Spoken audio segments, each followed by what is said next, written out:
Kenapa emas tiada dividen? Kenapa emas public gold tiada dividen?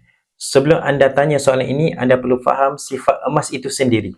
Sifat emas ini tidak boleh dicipta. Emas tidak tumbuh dalam tanah atau tumbuh tunas di sekeliling emas. Jadi secara logiknya, emas ini nilainya kekal sampai bila-bila. Tapi hakikatnya, ini hanya tertakluk kepada emas fizikal seperti ini. Jika anda faham sifat emas yang nilainya kekal sampai bila-bila, maka anda akan faham bahawa keuntungan simpanan emas 100% adalah disebabkan kenaikan harga emas itu sahaja. Anda juga perlu faham konsep dividen, iaitu keuntungan dari pelaburan. Contoh, ASB dan juga tabung haji. Duit simpanan anda digunakan oleh ASB dan tabung haji untuk dilaburkan pada satu tempat dan keuntungan pelaburan tersebut diberi dalam bentuk dividen.